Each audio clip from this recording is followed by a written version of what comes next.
You're introducing yourself. Okay, okay.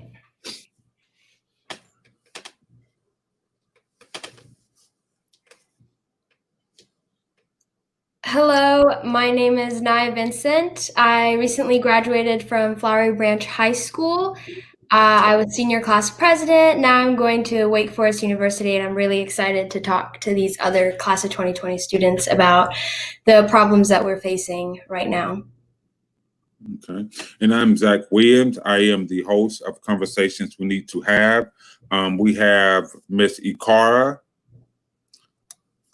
She's from Douglas County High School in Villa Rica, Georgia. We have Miss Michaela Blaylock. She's from Mary Persons High School in Forsyth, Georgia. And we have Nation Hicks, who is from West Ashley High School in Charleston, South Carolina. And we have also Mr. Xavier, who's coming on. He is from Warner Robins. He's from Warner Robins High School.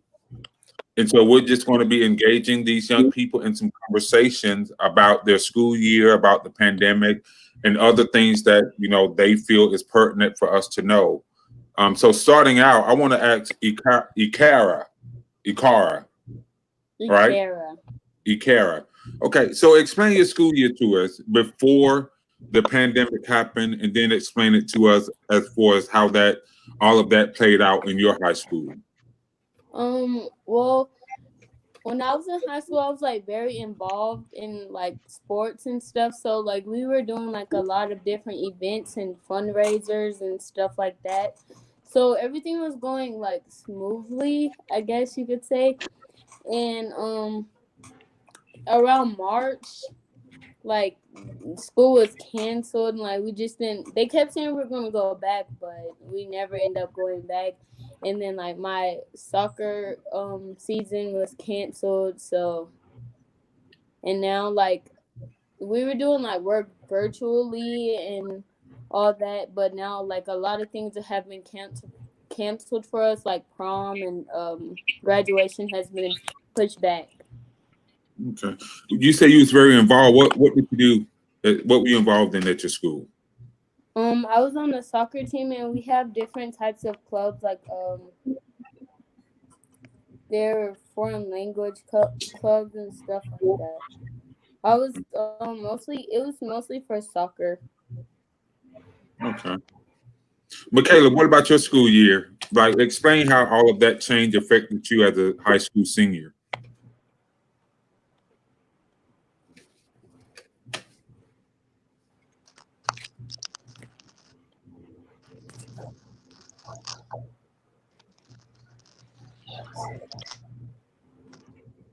Michaela, can you hear us?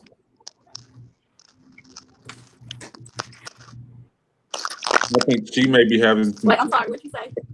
No, I was asking you to explain just explain your high school year and how the pandemic affected, your high school year.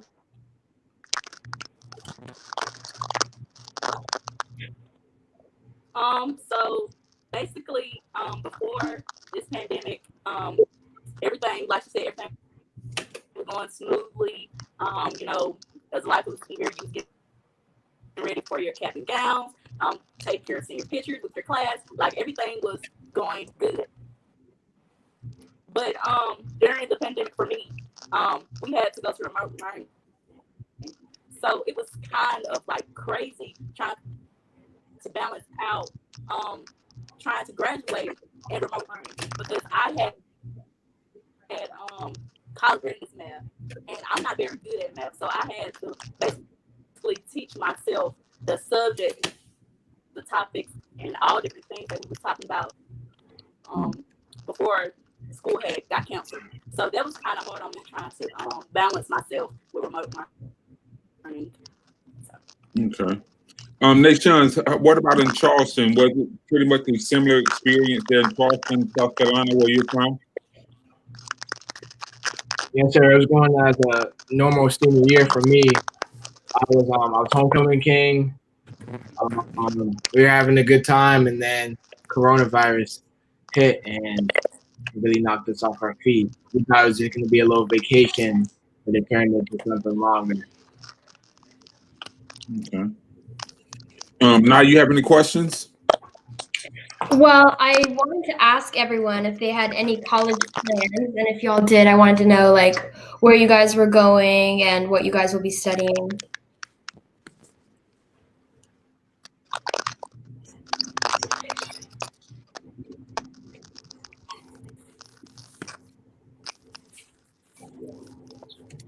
I plan to attend Morehouse College and study business administration.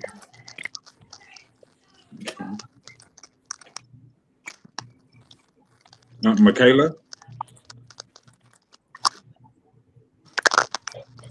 Yes. So what are your college plans?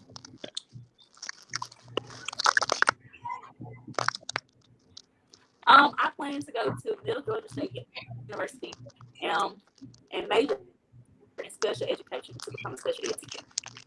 Okay. And Ikara? Yes. What are your college plans? I plan to attend Reinhardt University to play soccer and major in psychology and business. Okay.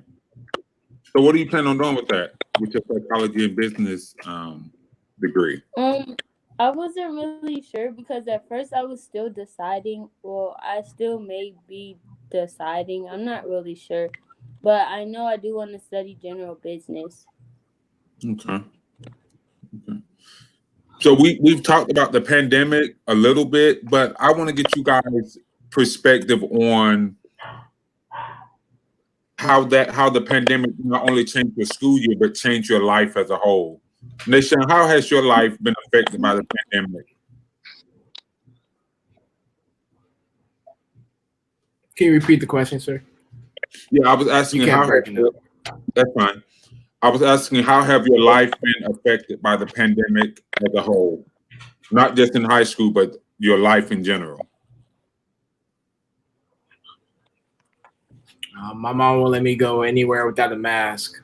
It's really hard to. It's something over me to step out of the house. Like I'm always worried. Like I'm always paranoid. Like this could be the day like someone catches it by me or something. Yeah. Okay. Michaela?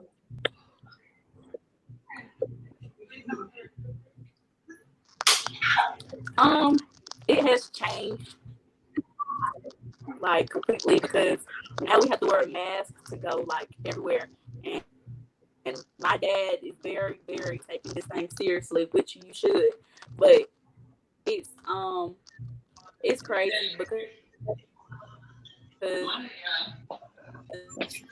like you're scared of and fear of trying to protect yourself and protect your family so no one won't get the coronavirus. So it's kind of scary.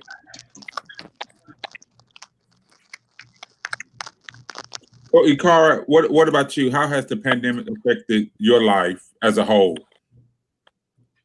In the beginning it was very draining and stressful because I couldn't go anywhere. So I guess it like kind of messed with my mental state in a way. But like now I have a job, and even then it's like I have to take a lot of precautions. So I feel like maybe this just might be the new normal in a way, like with the mask and always have to be cautious about what we do. So I guess in a way that's how it changed. I always have to watch my surroundings. Okay. So when you say you had to learn how to deal with the mental aspect of that, what do you mean? How did you deal with it? Well, like before all of this I was always like going places and like hanging out with my friends. So you were restricted from being able to do things that with your you normally do, and of course we're teenagers so we're going to always want to do stuff, but I just had to have a positive attitude about it and maybe thinking that things will change in the future and that we will adjust. So really just not being negative all the time about it and being more productive. So Okay. Xavier, so the question was, I know you just came on, but the question was, how did you deal with the transition of the pandemic in your high school? And what was that like? It was very tough for me because I'm a very social person and I just like being around people. And I also play baseball. So not being in school and not having baseball it was really different because I haven't been I've been playing baseball and in school practically my whole life. So it really was tough. Um, I managed to get through it all right, but it's still kind of hard just knowing that the pandemic took my last high school season away from me. So and just not knowing like what the future holds and if I'll ever like be able to play baseball again.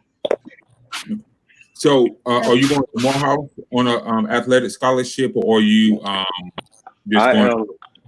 am I'm going to Fort Valley on Oh, the you want to? academic scholarship. Okay. What's your major? I'm math for 3 years at Fort Valley, and then I'll be transferring to UNLV for 2 years to major in electrical engineering. Okay. Cool. So, what you talking about baseball? I can't help but to bring this up now. What do you think about the? I'm assuming you watch baseball. Yes. So, what do you think about the major leagues not having fans in the building during this time? Do you think that's a good precaution, or do you think that we're overreacting to it and we should just let the fans go in and play? I think that it's a good precaution because when you get to these baseball games, it's there's no sanitation and there's no way to keep everybody safe. So I think that it is a good thing. It's not a good thing not to have fans in the stadium, but it's better to not have fans than to compromise the health of a bunch of people. Okay, and this is open to Xavier, Naya. You can jump in on this if you want. Makara and Nathan. How do you think our leadership in the country has handled this entire pandemic situation? From a high school student, do you think our government has handled this situation appropriately? No, sir, not at all. So, what corrections would you make? What corrections would you make to it? My whole thing about it is it begins with the president. The president he's very opinionated, as we all know, and he's very wrong in a lot of circumstances. And I just think that if the president would take time to sit back and listen to the medical experts and to even to his advisors that he doesn't listen to, then maybe we wouldn't be in the predicament that we're in today. Okay. Akar, what do you think? How do you think our government has been handling this pandemic and this COVID-19 disaster? Well, for one, I feel like opening everything back up was a bad decision because people were already going out before, not really being safe, but like they just gave them the opportunity to go out and spread, I guess you could say, not really caring what could happen. So Okay. I feel like they should have taken more precautions.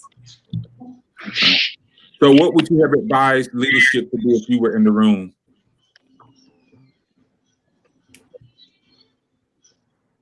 Akar? I'm not really sure. I mean, I guess I really feel like we should go into like a whole nationwide quarantine, but like I don't think that I'm not really sure.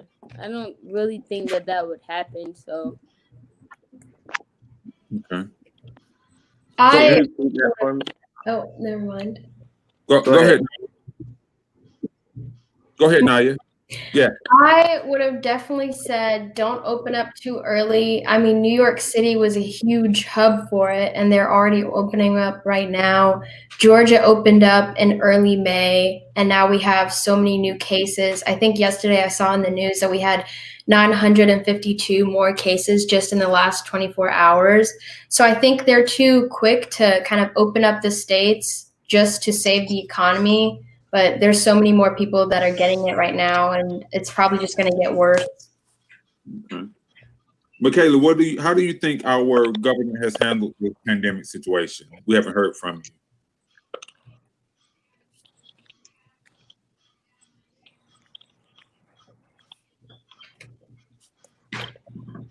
I don't know if she can hear us. Michaela, are you there?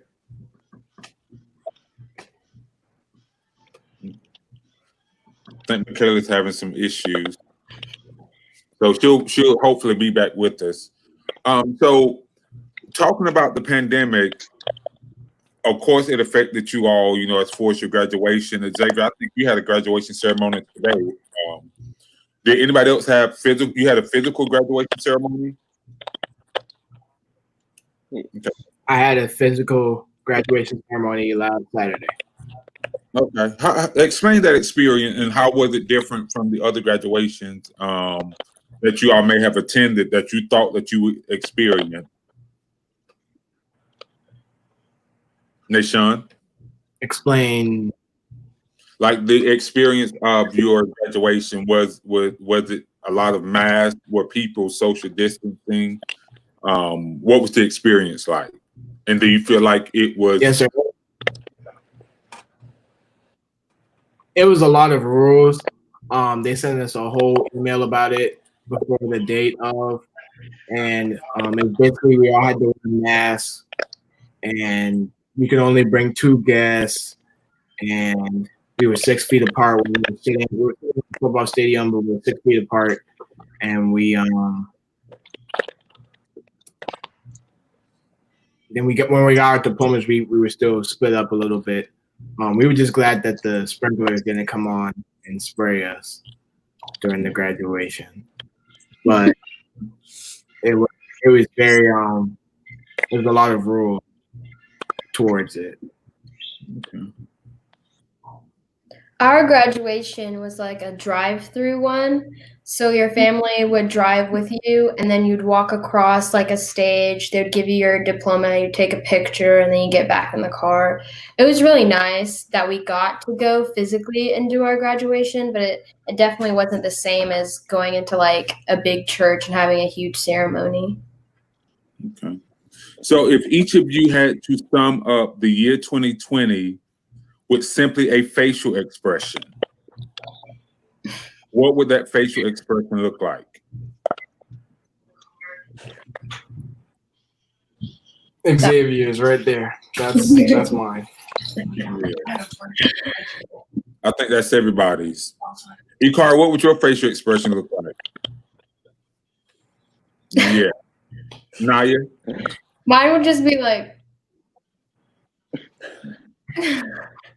Yeah, I think everybody would either have their hands on their heads or just eyes wide open or eyes just closed tight.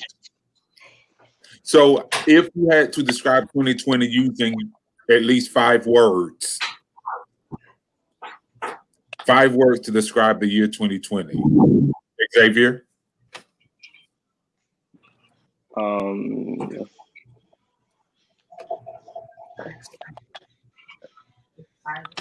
Tribulations.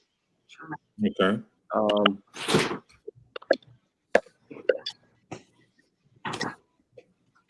Economic downturn.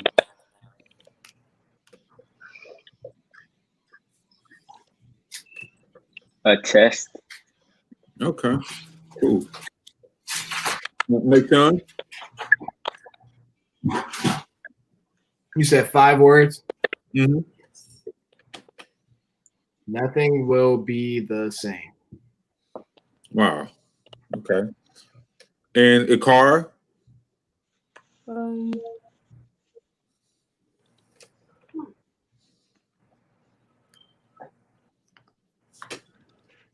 um, this year was absolutely unfortunate. Yeah. And Naya, do you have any questions? Like Xavier said, he said there was a lot of concern about like what's going to happen from now on. And so that kind of made me wonder because I know what my college is going to be doing freshman year. And I don't know if you guys know what your freshman year is going to look like. And if you do, are you disappointed or kind of happy about what's going to happen? Well, for me, the program that I'm doing, I had to start this summer, and I was supposed to be on campus this summer, and I'm taking 5 classes, and that's not normal for a summer, but um, it's super tough because they moved everything to online for the summer, so and I do not learn very well that way. I learn better from hearing instructor say certain things.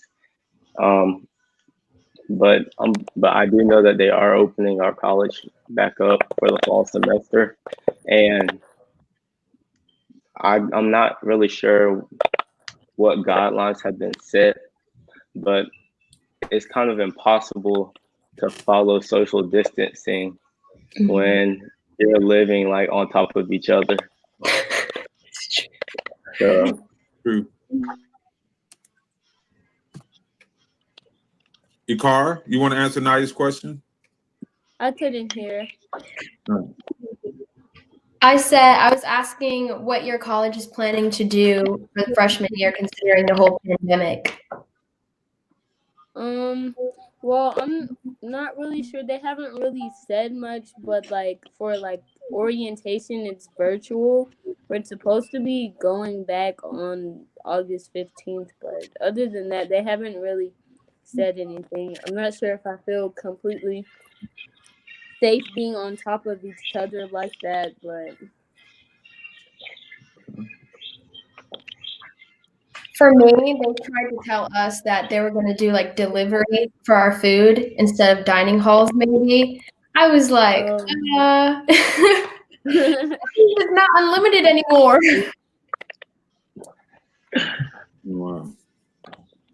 So we've talked about, and I want to ask my guys this question because I know both of you watch sports. But before I ask that question, from you all were born during 2001. Most of you were born in 2001, correct? 2002. I was 2002. Okay, so maybe 2002. a year after 9/11. So, and I'm quite sure that you all know what 9/11 is by now. So did schools teach you on that a lot, or what do you know about 9/11? Did your schools teach, was that a part of your history lesson during your school tenure, or what did you all learn about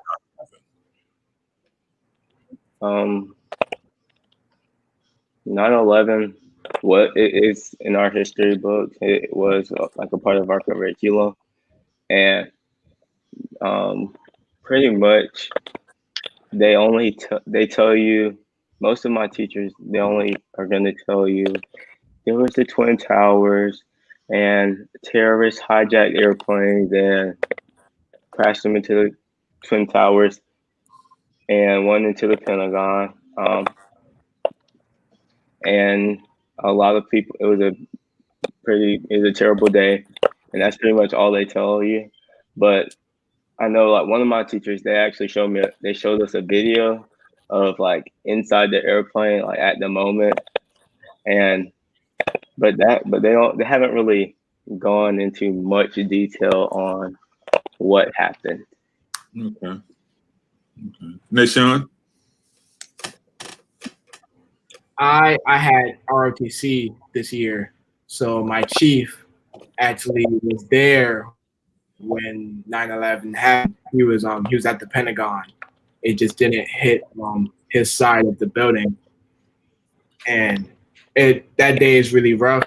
on him. So September 11th is a rough day for him because one of his mentees was killed that day on 9/11 when the plane crashed.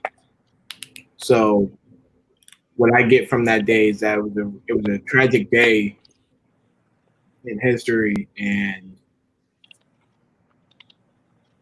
that's what the schools teach us. But if you were in RTP and you felt how he felt, you can really feel his emotions towards that day and really empathize with him, or not empathize, sympathize with him, Okay.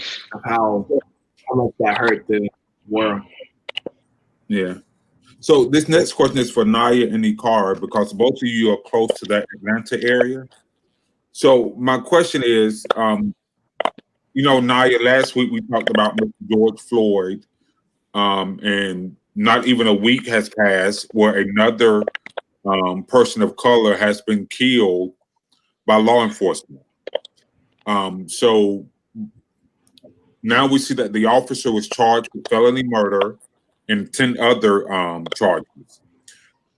Do you guys think that was justifiable? Do you guys agree with that that charge? Do you think that he will get acquitted of that particular charge, or what do you guys think about that?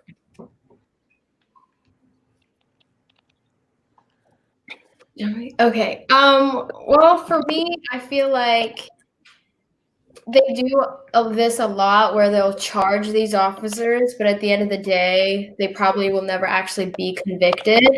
But I think the stakes are really high right now. I mean, literally the day after the man was shot, the Wendy's was on fire. So I think they kind of know if they don't do something about it right now, or if this man isn't actually convicted, there will be like outcomes. But it's still so sickening that this is still happening. I mean, like you said, it was a week after this, and this man was killed. Okay. Ikara, you want to add to that? All I was saying, I agree with Naya. Like, I don't really think like they would be like acquitted, but I do think that they understand like people are going to respond to their actions now more than they have in the past. So I don't know. I think they're going to try to do something, but I don't know. Okay. You can see how people don't really care. It's just been like a week, literally a week after. So yeah. And so that brings me to my next question for Xavier and Nashawn.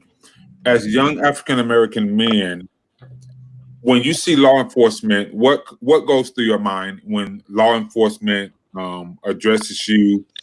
When you see law enforcement encounters on television, and you see, stories of Mr. Floyd and stories of Mr. Brooks, what goes through your mind as Black young men who are up and coming in our society? I know for me, like being approached by the police or stopped by the police, it is terrifying. Because you just never know when it might be you. And like my own dad has been racially profiled here in our county by a sheriff, and the sheriff's office, when my dad filed a complaint, basically said that they stand behind their officers' actions. My dad, he was pulled over for allegedly speeding, and he has and he had food in the car. He had just come from Chick-fil-A, and the officer walks up to the window and immediately says he smells marijuana coming from the car. And that whole situation just really, I could see the way that really impacted my dad, because my dad used to work with the police when he was working with mental health patients. And it really just shows you that it doesn't matter what you do. They don't care how good of a person you are, if you've helped them. If my dad's also a U.S. Air Force veteran, and none of that mattered. It was just, let me search you for some weed just in case I find something. And he didn't even have the decency to tell my dad when he got back, when he finished searching the car, that he didn't find anything. All he said was, "I'm gonna finish your citation and you can go." And this is just something that we see far too often, and this isn't anything that's new. It's something that's always been around. It's just being recorded now with more technology. But just situations like that, knowing that that type of stuff is happening in my own city, it's just scary. And when I see the things on TV, it just enrages me, because people, it's not even necessarily just what the officers do. My thing is the people that back them, and to know that there are millions of people that are sitting here justifying what these people are doing is even scarier to me than what the police are doing. That's so true, because after George Floyd died, there were so many people trying to dig up his past as if to say, oh, because he did this, he deserved to die for 8 minutes on TV. That really scares me, because I'm like, millions of people are out here thinking this is completely acceptable. Like, how can you even justify that that's even okay? Well, and people, and I hate to say this, but it's just a matter of where we are. The world and the country is so polarized right now. Everything is politicized. You know, even the taking of a human life is politicized. And you know, you ask the question, how can you justify it? There is no way to justify it, but people somehow come up with ways that they think, you know, is appropriate. Even with the Tamir Rice and the Sandra Bland's and the Eric Garners and the Trayvon Martins and we can go on and on, the Walter Scott, the Philando Castile, Mr. Brooks. We can go on and probably come up with 100 names of African Americans who have been brutalized by police officers. Some survived and some did not. Mr. Sean Reed, Breonna Taylor. So when things like that happen, I want to encourage you guys to not, you know, let the anger allow you to act in a certain way, and just channel that to do something positive to combat those issues. Because I'm much older than Xavier, Nation, and young men your age, but we all have the same, as Black men, we all have the same experience with law enforcement. You know, and that shouldn't be the case. You know, you should be able to walk up to an officer and just have a conversation without being threatened, you know, for your life. And, you know, we have to do our part as citizens, but they also have to do their part as law enforcement. So Nation, my question to you is, as a young Black man, the same question that Xavier just answered, how do you feel when you see law enforcement? I do know some good police officers in the Charleston area, but I know still when I'm driving and I see a police officer by me, he could be in the right lane, he could be in the left lane, he could be behind me, he could be in front of me. I'm still scared. I'll slow down immediately. And if one approaches me, I don't have any fear. I don't have any fear because I know I'm not doing anything wrong. But I guess you could say I still have that shield or that wall up against me to let them inside and talk to them. Okay. Now, Nation, you're in Charleston, right? Yes, sir. So, about 5 years ago, yesterday was the 5-year anniversary of the Emmanuel Church shooting. Do you remember the day that Yes, sir. happened? What were your emotions like that day? I know you were younger, but as a child, what were you thinking about that day with that happening right in your city? Yes, sir. At that time, I was on the Freedom Road Trip with my church family, and we were touring Black history monuments like the Ebenezer Baptist Church and the Salem Bridge. Edmund Pettus Bridge. And when it happened, my pastor got a call that night about the shooting, and we were just stopping at our hotel. And so we turned on the news and we saw what happened, and we all prayed together as a church family for Emmanuel. And it still hurts me today. I had that actually also had an effect on me. Like, I know I live in Georgia, but my family, like I said, my family has a very strong military background. So one of the families that my parents grew up with for the longest, they're basically like another family to me. So they're basically like another set of grandparents, and that was their church. And they had just moved down here to Georgia a couple weeks before that. So instantly in my mind, I'm thinking, what if they would have been there? Wow. Yeah. And that was a sad situation. That was and fortunately we had a president at the time who could, be the consoler in chief and not be more divisive after such a tragic event. But my question is, and I don't mean to marginalize this, but when you see Dylan Roof, who killed 9 people in this shooting, and you see the officers are handling him with fragility and with care, but even take him to get Burger King to eat, versus Mr. George Floyd or the Eric Garners and the Rayshard Brooks, where excessive force was used without merit.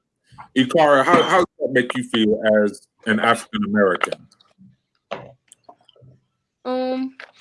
Of course, like, just being an African American, we all feel like it's unfair. But now, like, in today's time, it's almost normal. Like, we almost expect it. So it's not even, it's sad, but it happens so much. So, like, at this point, we're not really fazed that it's happening. Like, we're angry, and we're sick of it, and it's enough, and we're tired of it. But at this point, it's like, well, this is going to continuously happen. Okay. So, Anybody want to add to what Ikara just said? For me, I think that I never got used to it. I think for a real long time, I tried to ignore the whole police brutality idea just because it made it easier for me to cope, especially since I've always grown up around very white communities. And so those kinds of topics were never really addressed or anything. But I think it's the last few years where I started educating myself about it. And so every time I see a video where someone's mistreated by police, it makes me so mad. And it's really sad that there's a lot of people out there that are so numb to it now, which it really shouldn't, because the entire point of police departments are supposed to protect people. And if you have to shoot, you're shooting to stop and not to kill. But most of these times they're always dying. And I can't stand the fact that we have to get used to it instead of actually trying, the government trying to fix this issue. Okay. Anybody else want to add to that? I feel I've always been pretty vocal about the police brutality and racism.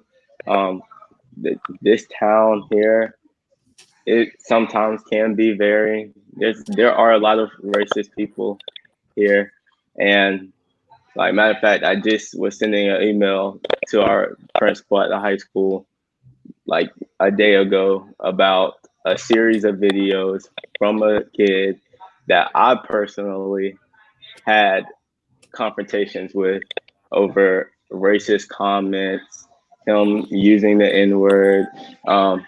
And it just so happened that this weekend he posted a video on Snapchat where one of his friends is beating the ground with some gardening tool.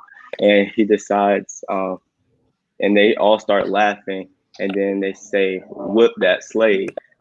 And I think that just shows where I told the principal, I said, this is an accurate depiction of where we are in America right now and why we're going through what we're going through. It's because it's not necessarily just because of the president and the White House. Yes, what he says and does encourage the behavior that's happening, but he had to get there some way, and that's because of his support from these types of people. And these types of people are the root of the problem. And I feel like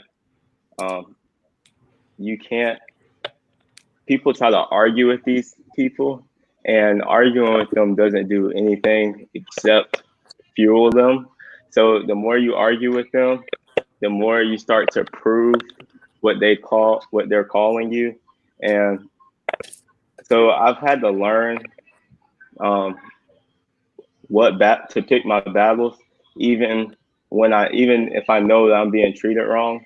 I mean, this kid literally pulled up next to our baseball players' cars, well, my car, and it just so happened that there was 5 of us, and we were the black baseball kids on the team. And he pulls up behind us, and he just stared. He didn't even say anything. He just stared at us. And he reaches in his trunk and pulls out his Confederate flag and puts it up. And at that moment, like, my initial instinct, of course, is I want to fight. But I had to learn that you can't fight wrong by fighting physically. You just have to. Prayer is the key, and then you have to trust God that your actions just won't be in vain. And because I don't want you guys growing up thinking that you have to accept that kind of behavior. And like you said, Xavier, you can't react the way that would further exacerbate the situation, but you don't have to. All of you deserve to be respected. All of you deserve to be treated with dignity. I heard Akara say something about it's almost like you just expect it. And although that mindset is true, we have to practice trying to break that mindset, because if we expect it, it will continue to happen. And even for me, I don't get desensitized when I see videos of police brutality, or when I see, officers pulling guns on teenagers, just for doing what teenagers do, simply because they're black. But you have to make sure that you never become desensitized to that injustice, because as long as you're not desensitized to it, then you will fight harder, but in the correct way, if that makes sense. Right. So, and go ahead, Naya. For me, I think every single time something like that happens, it's new to me. I'm very vocal about these things as well. And so if I hear something that's a little bit out of pocket, racist or anything, I will confront it. But I know that you can't argue with these people, because at this point it's a mindset. It's like this idea that's already built in their brain that they're superior. But for me, I think after the first time that I was on this live, I realized that like I want to get to a point in my life or like in a position of power where these kinds of things aren't accepted anymore or socially acceptable. Like I want to make, I don't know, using the racial slurs towards high school students a reason to get expelled, because I think things like that being, oh, I mean, he was just mad, all those things.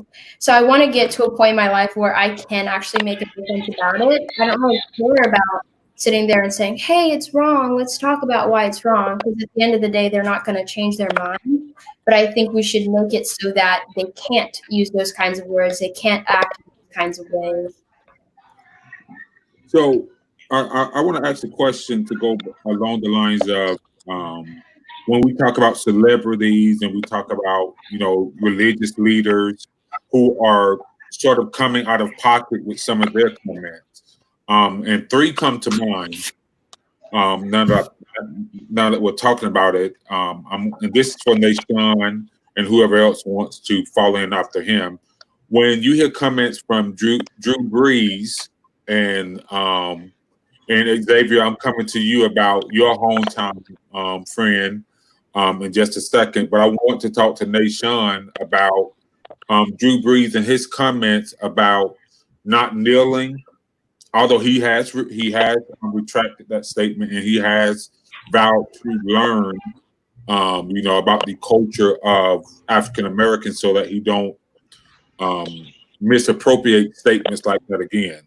So my question to you, Nashawn, why do you feel like individuals of influence, white people of influence like Drew Brees, decide that statements like that were okay?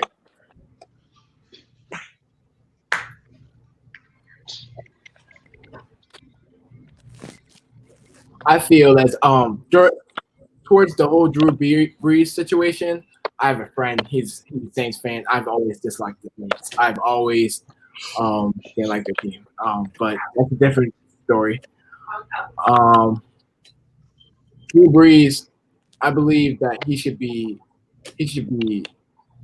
taken out of the NFL for that, because that is just disrespectful towards everything that's going on right now, and especially towards his teammates, are also African Americans, that, you know, help him out to, you know, win games and stuff.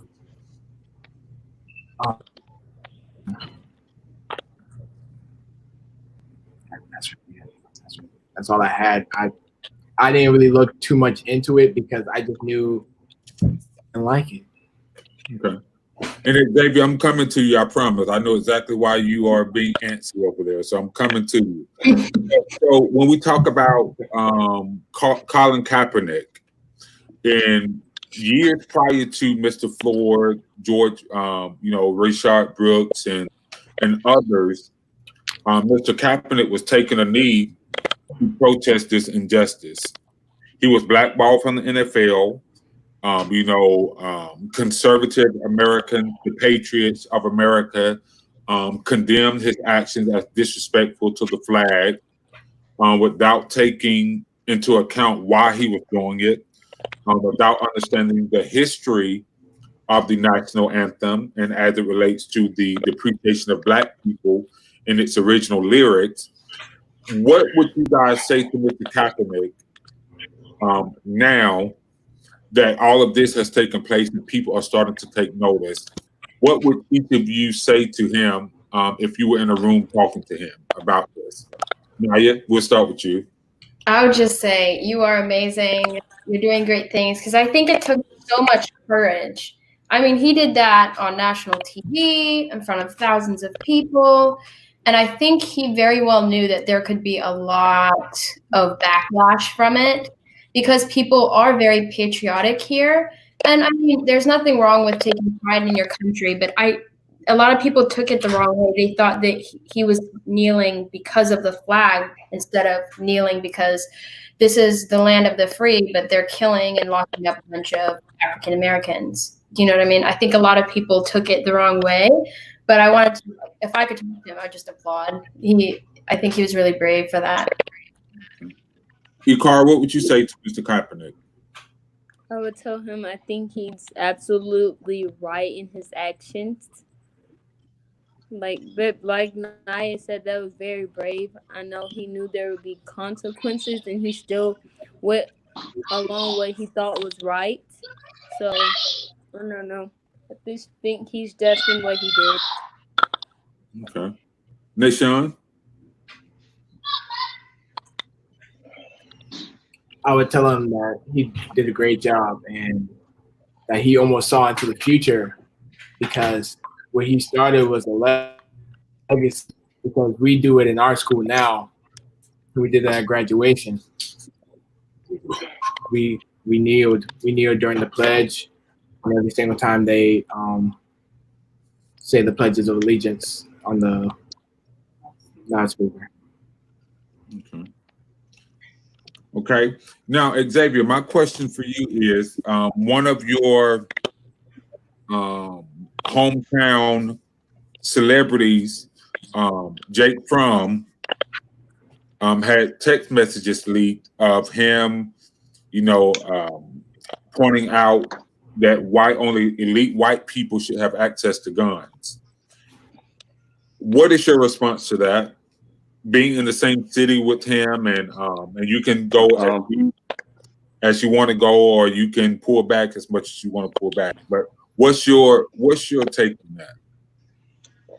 Well, for one, it really hurt because I am a huge Georgia fan, and I was a huge Jake Fromm fan, and I actually went to high school. I actually went to school with his brothers, his younger twin brothers, and they always have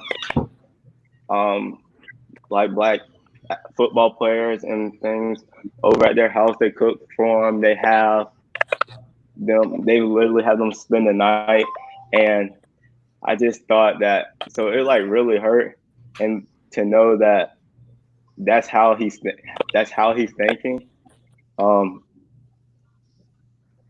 I really didn't understand. Because if you were around them, you would never have expected him to say that type of stuff. But also, but it may also be a difference between him and his brothers because of the parts of the city where they went to school. My school is a predominantly black school, and so there's really not much room for racism in our school. But the high school that Jake Fromm went to, that school is pretty much known around here to be the racist school, and there's no punishments for them there. So they kind of start to they adopt the sense that it's okay just to say these things, and I just don't. It really just hurt me to know that that's what's in his mind, is that he's a elite white person. Because if you take away black people, there's not going to be any elite stats for him. I promise you that. So, and I don't want to keep harping on sports, but what do you guys suggest? How do you guys suggest the NFL handles? How do you suggest the African American players NFL handle? The backlash that Colin Kaepernick and other black players received who protested, and would kneel during the national anthem and at the side of the flag. How do you think they should handle that? How do I think who should handle it? The African American players, like in the NFL, when it comes to protesting, when it comes to the backlash that African American players receive by kneeling for the flag, as it relates to the ignorance of the NFL commissioner and the players. How do you think they should handle that? Should they just go out and play? As one journalist said about LeBron, should they just go and throw a ball and be quiet, or should they should they take further action to bring awareness to the issue? Well, see, I feel like that was part of the problem with the Colin Kaepernick situation. Like, yes, there were some people that were supporting him and kneeling with him, but I feel that if the black players in the NFL all came together as one in that moment, and then they wouldn't have been able to punish them because we all know that without African Americans, the National Football League would lose a lot of money. There would be no National Football League. That's one thing. I don't know the man's name. I'm not a football person, but he's in a lot of the drafts. He does the drafting. And he went on TV and he said, "Oh, we apologize on our prior stance in how Kaepernick kneeled, but we now realize that without Black lives, there would be no NFL."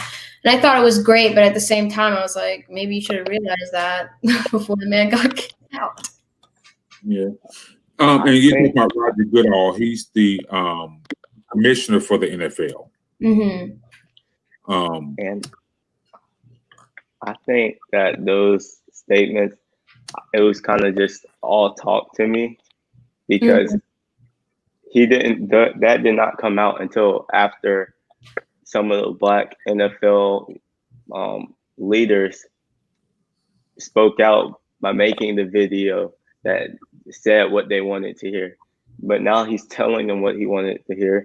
But does Colin Kaepernick have a job in the NFL right now? No, he still does not. So I feel like, yeah, talk is all good, but I want to see action. So my question for any of you, two parts. Number one, as it relates to Mr. Kaepernick going back to the NFL, because some people are saying he's just not that good anyway. So why should we get? I'm just saying what the critics are saying. So they're saying he's not that good anyway. Why should we give him a job just because we want to save face? Or would we give him a job? Personally, I would give him a job in another capacity. I would put him over diversity, overseeing diversity in the NFL, and teaching, human rights to, people like Drew Brees, Jake Fromm, and things of that nature. And to be honest with you, I really didn't follow his playing that much. But I do know that he's always been an activist. He's always been vocal about his position on things. So what type job do you think, other than, a quarterback, what other type jobs do you think would be fitting for him as if he decides to go back to the NFL in any capacity? Nashawn, we'll let you answer this one.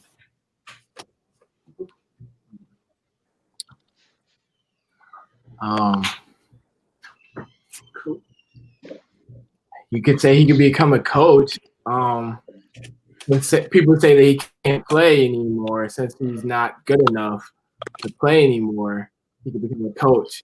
But the real question I was thinking of is, would he even want the job back? Yeah. Would he want the job that so wronged him, just kneeling during the Pledge of Allegiance? Just why would he want it back? Yeah. So that's a very good question. I've wondered that as well. Why would you want to go back into a system that pretty much persecuted you for your stance on human rights, and pretty much ignored why you were doing what you were doing?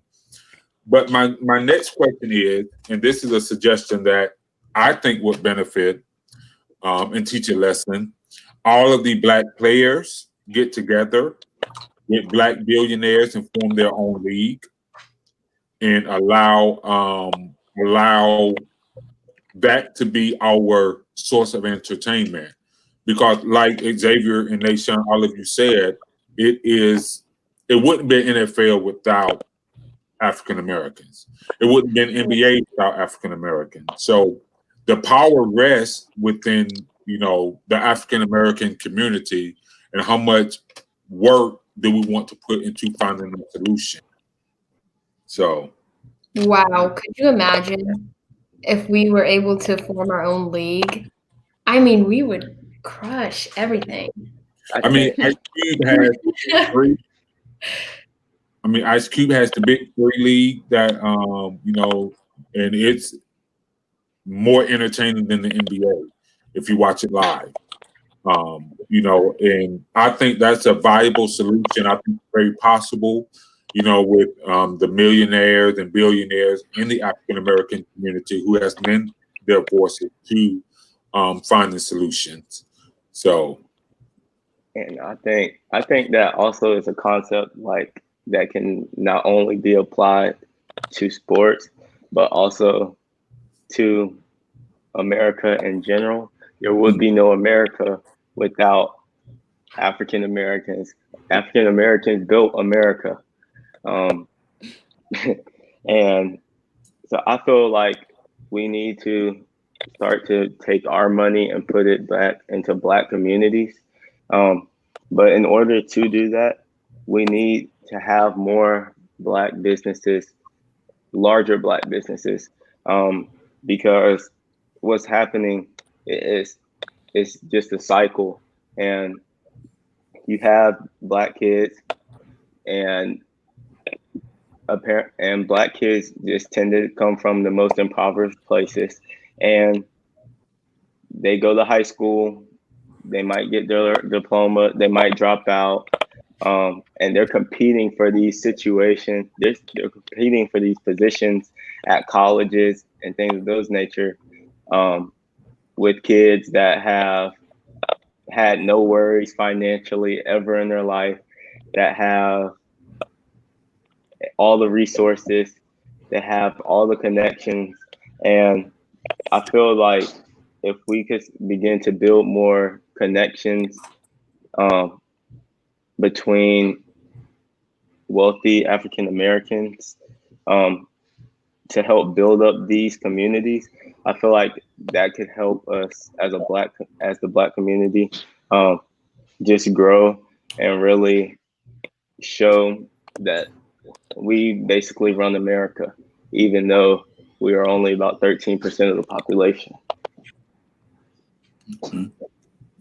So, and this next question is sort of it's going to probably be one. Naya, did you have any questions before I go? Well, mine is more about, you know, police brutality and things like that, but I kind of wanted to ask you guys, I've heard from Xavier, well, you said it already, but have you guys experienced racism in your high school, like in the areas that you're currently in? Yes, I have. At one of our basketball games, the student section on the other team were calling our players monkeys, and they had bananas. Literally, like that's it's really sad. How did you even react in that situation? I honestly wouldn't know what to do. I didn't. You don't like.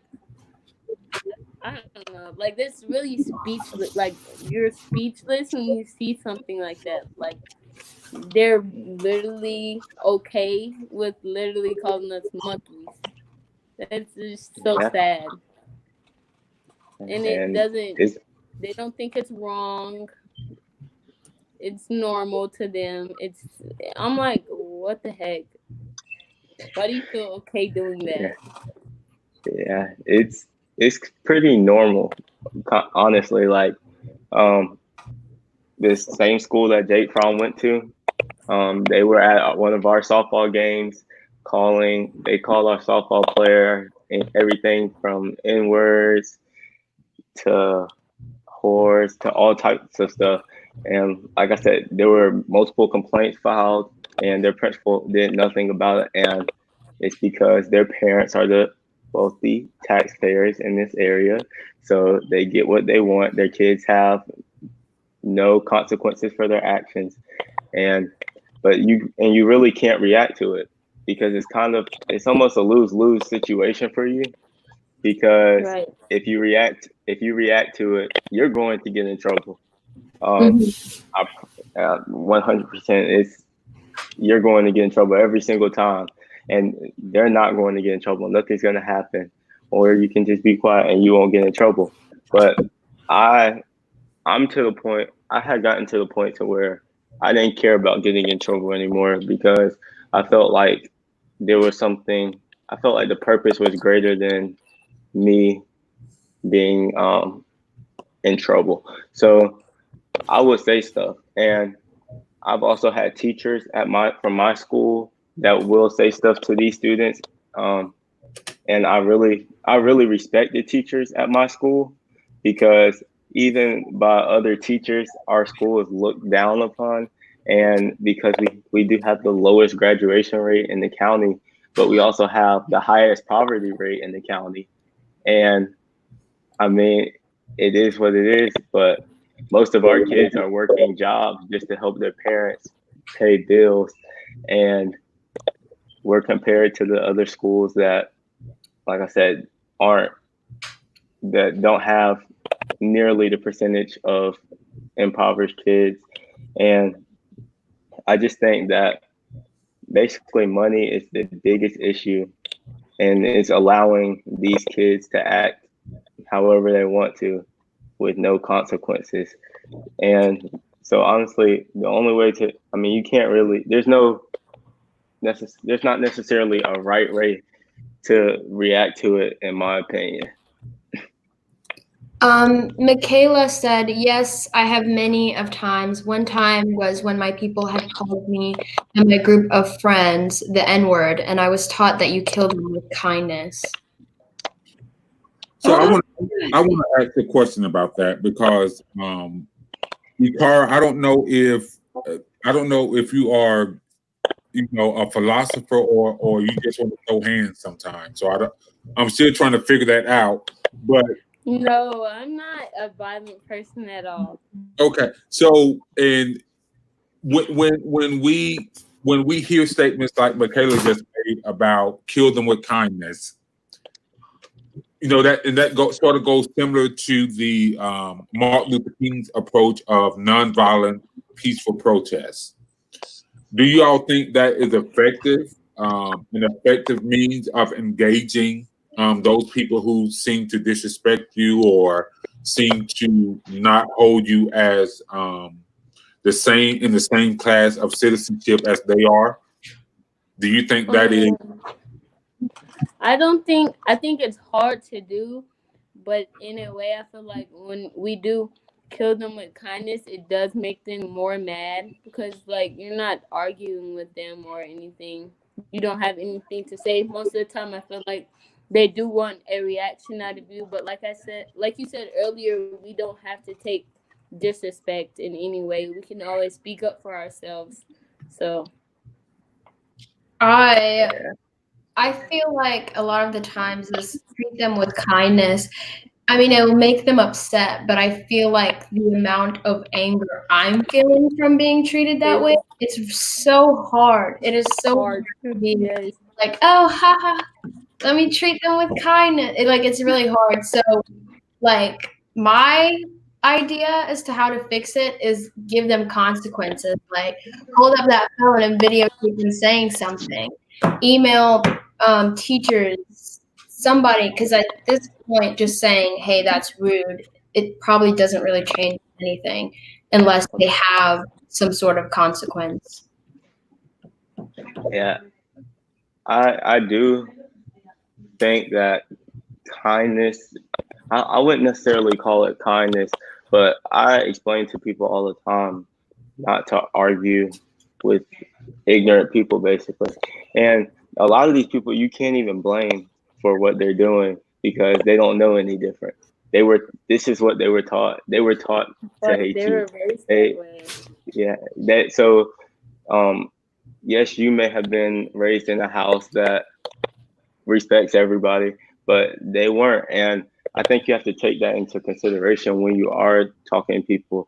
So I'm a very reasonable person, and I have conversations with a lot of different people from a lot of different backgrounds with a lot of different point of views, and I always seem to get the best reactions out of them, it's simply because I know how to have a conversation with them without arguing with them. And I feel like that's one of the biggest problems today, is that everybody wants to argue instead of have a civil conversation. Right. And Right. I agree with Ikara and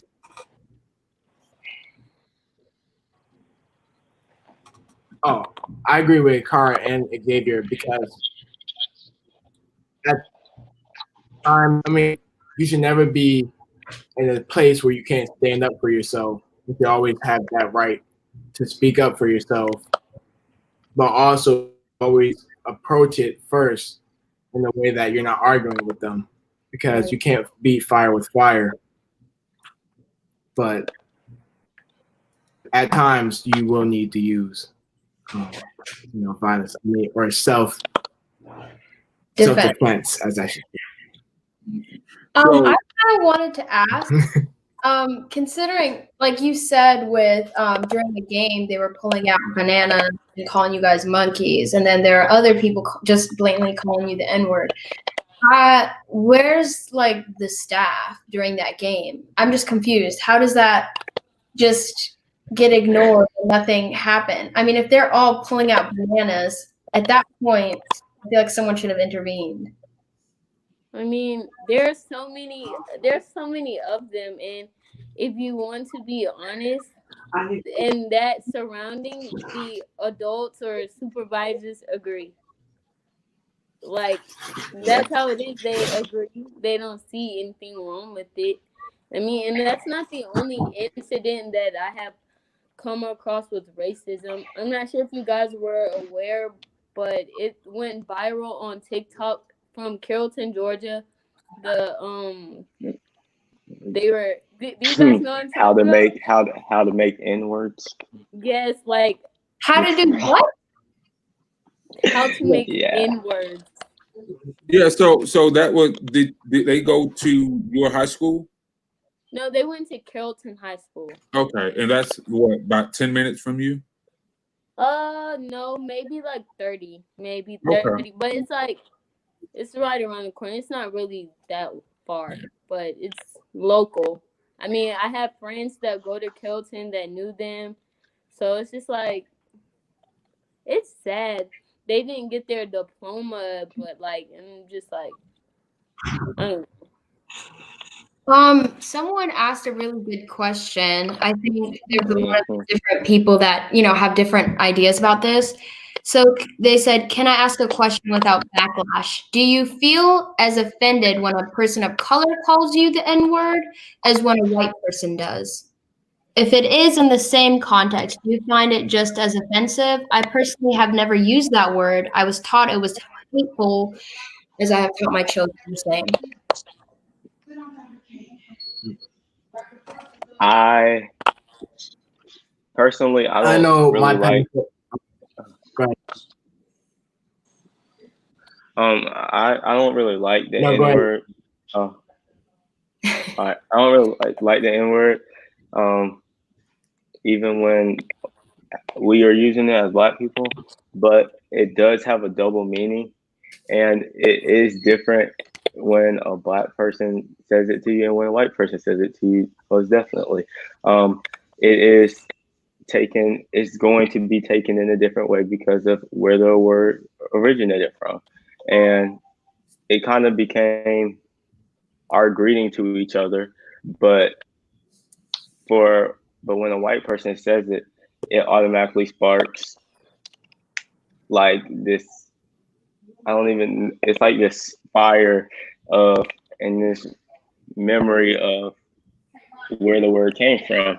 And so when a white person says it, it is going to be taken differently than when a Black person says it to another Black person. Michaela said, yes, I don't like the word at all. It feels offensive in both ways. It just gives me old time vibes. with me, I think I was raised in a household where no one really uses that word at all. We don't like that word because of its origins. But what I think of it is, I think I know some Black people that would say that word and it not mean as much, but I think every person of color does not like it when a white person says it to them. But I think Black people taking over the word and using it amongst themselves, I understand, the idea and the power of it all. But to me, I think at this point, it's gotten so normalized that even white people think they can say it now. And so I think when you normalize that word, a lot more people are going to use it and they're going to try and justify why to use it. So personally, I just don't use it at all. Well, and I think what the sociological impact of that word, there are two different N words. For one, you have the NIGA, which most African Americans use as a term of endearment. Then you have the NIGGER, which is most likely what a white person will use it as. So, and I'm not a fan of using the word, be it in the African American community or any way, shape, form, or fashion. But I think that it is, it's important to understand the cultural aspect of that word as well. With hip hop and other, because there are some white people in hip hop who use this NIGGA, and no one takes offense to it. Then it's about the spirit in which you use the word as well. And personally, I think it's just safe to not use it at all. I think that it's very derogative when a white person uses it in any way, shape, form, or fashion. I think it's disrespectful when an African American uses it, even as it relates to referring to another African American. So that's my response to that question. So I have about 3 more questions. Now, you have any more questions? Mine now are more towards, police brutality and things like that. So you should probably go ahead. Okay, that's fine. You can ask at least one. So one of mine is, okay, so because of this huge movement, there's been a lot of people that have kind of consider themselves woke now. I've even found myself looking into more videos and documentaries and cases where, police brutality is current. And I think this movement has kind of opened my eyes as to how deep this racism has been rooted into our government and into our society. So do you guys think this movement kind of altered the way that you guys think about it? Do you think it taught you more? Do you think you kind of researched a little bit? Do you think it, it opened your eyes? Yeah, I think it did, because I would used to think about it, but I know that I was going through my life with not, always researching about African American history. But now it's really opened my eyes to what is really going on in the world and how much I need to know, how much I need to be able to come back at people with facts about the social injustice that we're facing right now. Yeah. I agree with what Naya was saying earlier, how in the past I wasn't really paying attention, I guess you could say. More trying to ignore it to cope because it's sickening, really. So in a way, now it's making me more aware and more, I wouldn't say interested, but more cautious about what is going on. I think that this has really just helped me.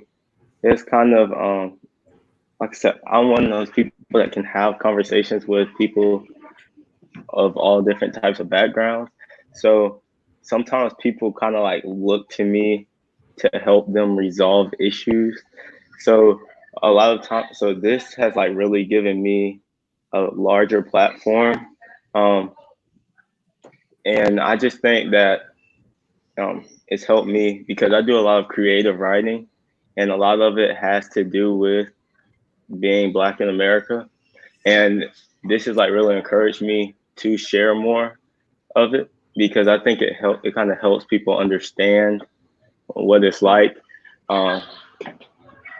because it makes you think about things in a different way. So I think that. Go ahead. Well, because you said something that I wanted to sort of ask you all about. What is it like being Black in America? I kind of want to share my perspective, just like the change that I went through. Because I shared this with the other live, I was born in Ethiopia. It is a country in Africa where race wasn't really addressed or anything like that. And so being Black wasn't something that was different. Everyone was Black, so no one really cared about your race. It was more about nationality. And so when I came to America, it was a huge culture shock because race was extremely important. The way you're treated, the way people think about you, how you speak, stereotypes are so attached to race. So I've had so many comments about, oh, you speak really white, or you don't act like a Black person, or you're really smart, or you're pretty for a Black girl. Just like those kinds of comments, microaggressions that I never faced in Africa. And so, I mean, that's what it feels to be Black here. It's like having to put up with these kinds of comments all the time and like having to stray away from these stereotypes everyone has because of your race, your skin color. Nashawn, what about for you? How does it feel to be Black? What is it like being Black in America?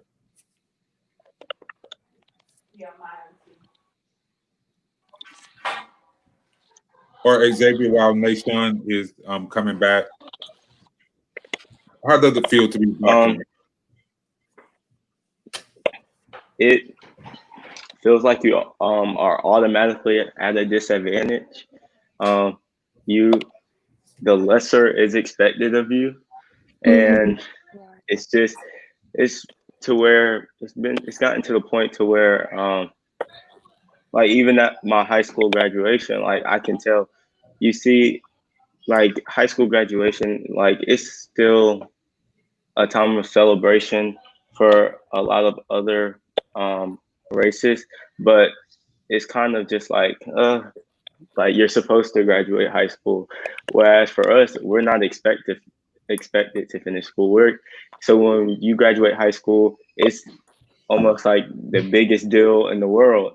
And I feel like being Black, so the standards are just so low for us, set so low for us. And I just feel like we have a target on our back. And also that being Black in America is, I think it also is a privilege at the same time to be Black in America. Because I didn't know that. Why is it a privilege to be Black? Yeah, I was going to ask that too. I think that it's a privilege to be Black because in America nowadays, because you do get to kind of see some of the freedoms that those before us fought for, you do receive some of those. And I say receive some of those because our rights are violated on a regular basis. But I think that being Black in America, you do carry like a lot of weight on your shoulders being Black in America, because you always have to look over your shoulder. You never know when the time may be that you might be profiled. You might be not even profiled. You might just be killed simply because you're Black. But I just think that being Black in America, I would not change it for anything.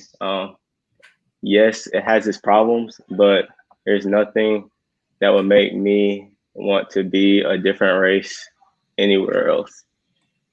See, when you first said that, I immediately thought of like the things that I'm happy about being Black. Like every time I'm in like a public area and I see Black people, I'm always like, ah, yes, Black person. Because like there's this sense of community within us. Like when I signed up for a lot of my college group chats at Wake Forest, immediately we all got together and made like a people of color group chat. There's like this sense of community that I think we have that some other races probably don't. Yeah, I love being Black. I mean, of course, like Xavier said, it has its challenges, of course, but you will not find throughout the world people with more culture, people with more, complexual diversity. We have light skinned Black, we have yellow skinned Black, we have Black, we have brown skinned Black, and they're all, are beautiful. We have just a beautiful conglomerate of Blackness, and not to mention our musical culture. From Africa to hip hop to everything else. So we've contributed so much to not just American history, world history. So I wouldn't trade being Black for anything. Of course, the only thing I would tell you guys is, yes, you have to work harder, as you should. That way, when you get to the top of the mountain, no one gave you anything. You can't say this was because of my privileged background. So there's something positive to say about people who work hard to get what they want versus people who are given everything that they want. So you all may get to college, you all may be sitting in a boardroom years from now where and you would feel compelled and you would feel comfortable, you would feel happy knowing that I worked hard to get here. So, where the person next to you may have just been, a result of nepotism, where their family was rich, they don't know what it's like to struggle. They don't know what it's like to have someone pull up behind you and racially profile you. They don't know what it's like to be a recipient of microaggressions. So I would encourage all of you, work hard, because you can't enact change if you're not at the table. Well, you can enact change, but change starts when you're sitting at the table with people who may differ from you. And you're going to be sitting at the table in the future with people who are racist. And you're going to have to let your work, you're going to have to let your work ethic, you're going to have to let your intelligence, you're going to have to let your education speak for you. And I found that to be the best solution to addressing issues like that. I want to kind of build on what you just said. Because I grew up around majorly white communities, my school is very white, the town I live in is super white, so I'm always having these kinds of conversations. And one of my friends, she's very conservative, grew up in a very conservative home, and recently she went to China for a year, and she came back and she said, I didn't realize the problems America had until I went away and heard from people that were, over there in China. They would say, oh, I would love to come to America, but they're kind of racist. They don't have gun control, all these things. And so I think that was what made her change her mindset. So what I want to encourage everyone to do, and even like viewers as well, is to kind of, we talked about not arguing, but I think a lot of the reasons why people are still racist or hold these kinds of stereotypes against us is because they are very ignorant. So what I suggest is like just throwing some statistics out there, educating yourself and them, like showing them some documentaries to watch on Netflix. Like that's what I've been doing with some of my friends because they want to know more about this because they can clearly see at this point that there's a problem. So I would say, hey, watch The 13th on Netflix, watch LAPD 92 on Netflix, like all these documentaries that kind of explain why we're where we are right now. And so I think just educating everyone might be a better way than just sitting there and arguing or just being upset that no one's understanding why there's a problem. So, and this is going to be our closing. This is going to be our closing thing here. So, what I want each of you to do is this is a scenario that I try and paint with every platform that I host. The world has stopped for about 30 seconds. We have been given 30 seconds to address the entire country, rather, about everything that's going on, from the pandemic to the protests to police brutality to racism, all of those things. I want each of you to take a moment to address the world as relates to what's going on in this country. We'll start with Ikara.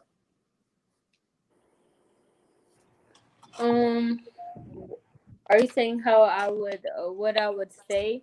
Yes, what would to you say? everyone? Mhm. I think that we should all stop and listen to each other, because I feel like that's a major issue. No one wants to reach out and hear what others have to say, and that's a major problem. So I would say just stop and listen and take in what you hear, and not everything needs a response. Sometimes you just need to listen, because you can't hear when everyone's yelling. Okay. So that's what I would say. Deshaun? Let's learn to love each other. Let's learn to love each other, and when this is all over, when we all understand each other, and once we all have listened to each other, let's all have the understanding and the kindness to love each other and continue to move on. Okay. Xavier? I think that we just need to stop categorizing each other based off of like political background. I feel like political parties are like America's biggest downfall. So I feel like if I wish we could eliminate political parties and just have like a nonpartisan government, and that would definitely change America. And Naya, we'll let you close us out. For me, I wanted to say that, like Xavier said, this is not time for parties. This is a time of right and wrong.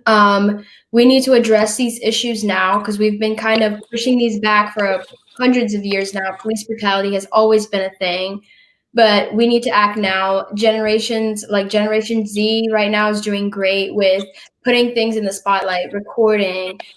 We just need to act now. Forget about being a Republican, Democrat, Independent. We just need to make America actually great, because it can be. We have so many freedoms that other countries don't have. But if we just want to sit here and be comfortable with everything, we can't be greater, and we can't definitely be number one. So I think we should act right now rather than just waiting and kind of ignoring this huge elephant in the room. Okay. So that will conclude our conversation for tonight. I really appreciate all of you guys for coming on and being a part of this conversation. I know that you all are going to do great and wonderful things, and I'm looking forward to hearing from all you guys at some point to do great things in politics and law enforcement and sports, whatever you choose to do. I'm really looking forward to what the future holds for you guys. And I think that you all are incredible, not because you're Black, because you are human. I think that you all are intelligent. I love your input and your perspective. And I'm looking forward to hearing great things from you guys. And I hope you have a good night. Yes, sir. Thank you. Thank you. Of course. Thank you. Bye. Have a good one. Bye.